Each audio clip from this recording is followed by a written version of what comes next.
L'histoire de la science, ce n'est pas seulement un recueil d'inventions et de découvertes, mais un récit grandiose de la raison humaine, de sa curiosité et de sa quête de connaissances. Cette histoire nous ramène des milliers d'années en arrière, à l'époque où l'être humain a levé les yeux vers le ciel, posé des questions et tenté de comprendre la nature. Embarquons pour ce voyage, des civilisations anciennes à la technologie moderne, une véritable ascension de l'intelligence humaine.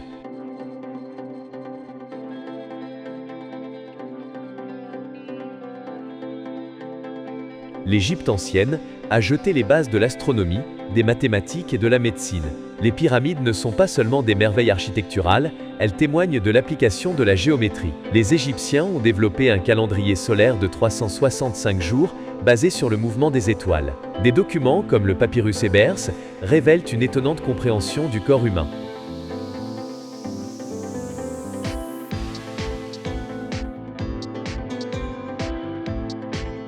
La Mésopotamie, berceau de la science. Les Babyloniens y ont établi le système numérique sexagésimal, base 60, encore utilisé aujourd'hui pour mesurer le temps. Ils ont observé les mouvements stellaires et posé les bases de l'astronomie. Des disciplines comme la géométrie et l'algèbre y sont nées.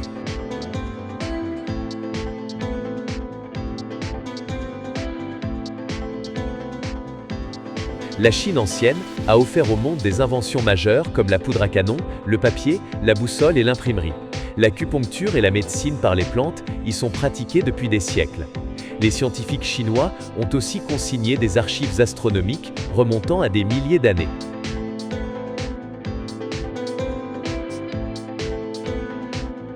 La civilisation indienne a introduit le concept du zéro, une avancée révolutionnaire en mathématiques. Aryabhata a analysé scientifiquement la rotation de la Terre, les éclipses et les mouvements célestes. Sushruta a établi des principes de chirurgie encore reconnus aujourd'hui.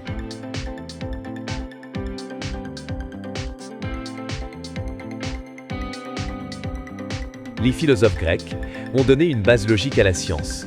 Aristote a systématisé la biologie et la logique, Platon a formulé des idéaux abstraits, et Archimède a énoncé des lois fondamentales de la physique, comme le principe d'Archimède, encore enseigné aujourd'hui.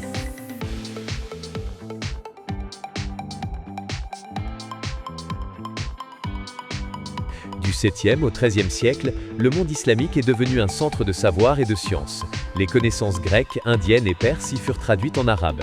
Des bibliothèques et centres de recherche virent le jour à Bagdad, Cordoue et au Caire. Al-Khwarizmi a structuré l'algèbre. Son ouvrage, Kitab al-Jabr wal-Muqabala, a révolutionné les mathématiques. Le mot algorithme dérive de son nom. Avicenne, père de la médecine. Son livre, Le canon de la médecine, fut étudié pendant des siècles dans les universités européennes. Il était aussi philosophe et astronome. Considéré comme le père de la chimie, Jabir ibn Hayyan a promu la science expérimentale, découvert de nombreux composés et introduit des techniques de laboratoire.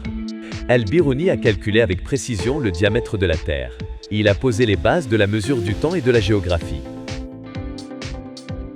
Au IXe siècle, Fatima al-Fihri fonda l'université Al-Qarawiyyin au Maroc, la plus ancienne université du monde.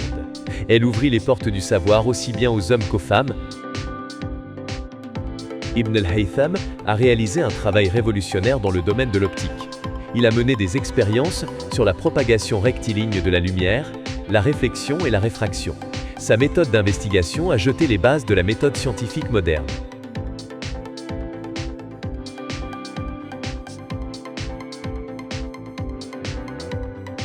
Au XVe siècle, la Renaissance a commencé en Europe, libérant la science des contraintes religieuses et lui donnant une nouvelle orientation. Ce fut une période où l'humanité commença à comprendre l'univers à travers l'expérimentation et l'observation.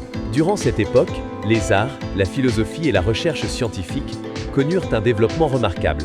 Pour la première fois, les scientifiques expérimentèrent les principes complexes de la physique, des mathématiques et de l'astronomie. La Renaissance, en remettant en question le pouvoir de l'Église chrétienne, mit l'accent sur la raison et le savoir humain, ouvrant ainsi la voie au progrès scientifique.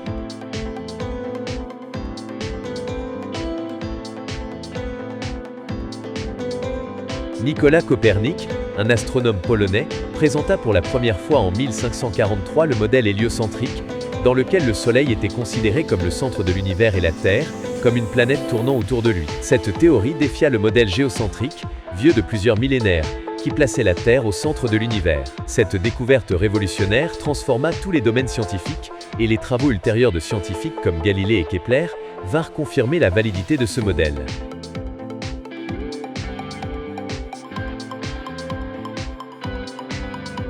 Galilée Galilée, une figure majeure dans les domaines de l'astronomie et de la physique, a observé la Lune, Jupiter et les étoiles à l'aide d'un télescope. Ces recherches ont remis en question la croyance selon laquelle la Terre était le centre de l'univers.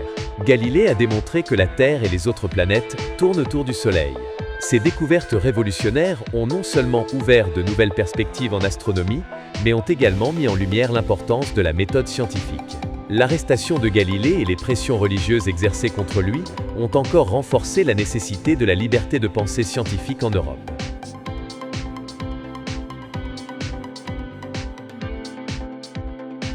Isaac Newton, considéré comme l'un des plus grands noms de l'histoire des sciences, exposa en 1687 dans son œuvre célèbre Philosophia Naturalis, Principia Mathematica, les 3 lois du mouvement ainsi que la loi de la gravitation universelle. Sa découverte provoqua une véritable révolution en physique et marqua un nouveau départ pour tous les domaines scientifiques. La loi de la gravitation de Newton est encore aujourd'hui applicable à de nombreux aspects de notre vie quotidienne, et ses recherches ont jeté les bases de la physique moderne.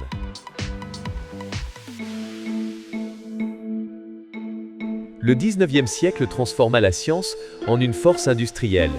La machine à vapeur, l'électricité et les médicaments révolutionnèrent la vie humaine. Ce fut une époque d'expérimentation intense et d'invention.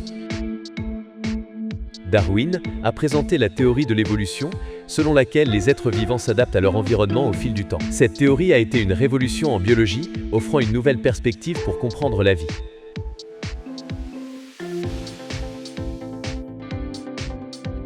À la fin du 19e siècle, les avancées en observation spatiale et en développement des télescopes ont permis aux scientifiques d'approfondir leur compréhension des étoiles, des planètes et de la Lune. Des pays comme la France, l'Allemagne, la Russie et les États-Unis ont établi des observatoires astronomiques.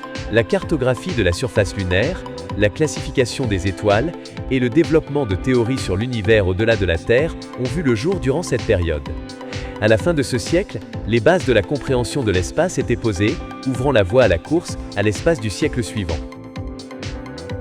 Au XXe siècle, l'humanité a franchi les limites de la Terre pour se tourner vers l'espace. En 1957, l'Union soviétique a lancé Sputnik 1, le premier satellite artificiel dans l'espace, marquant ainsi le début de l'exploration spatiale. En 1961, Youri Gagarin est devenu le premier être humain à voyager dans l'espace, donnant ainsi une avance décisive à la Russie dans la course à l'espace. Les États-Unis ont développé leur programme spatial à travers la NASA, et en 1969, Neil Armstrong est devenu le premier homme à poser le pied sur la Lune. C'est un petit pas pour l'homme, un bond de géant pour l'humanité. Cette course à l'espace fut non seulement un symbole de progrès technologique, mais aussi une démonstration de supériorité scientifique durant la guerre froide. C'est également à cette époque que les bases de la technologie des fusées, de la navigation par satellite et de l'observation météorologique depuis l'orbite terrestre ont été posées. Einstein a offert un nouveau cadre pour comprendre les lois de l'univers. Une nouvelle conception du temps, de l'espace et de l'énergie a émergé. Sa célèbre formule E = mc2 constitue aujourd'hui la base de la science nucléaire. Marie Curie a ouvert de nouvelles voies en sciences grâce à ses recherches sur la radioactivité. Elle fut la première femme à recevoir le prix Nobel et la seule à en recevoir 2 dans 2 disciplines différentes, la physique et la chimie. Au XXIe siècle, l'humanité a projeté le reflet de sa propre intelligence dans les machines, l'intelligence artificielle, l'apprentissage automatique, machine learning, et la nanotechnologie posent les fondations d'un nouveau monde. Ces transformations sont révolutionnaires dans les domaines de la médecine, de l'éducation et de l'industrie. L'espace n'est plus un rêve lointain. Les missions vers Mars, les colonies lunaires et les images des trous noirs nous ouvrent les portes d'un nouvel univers. L'homme est désormais un voyageur cosmique.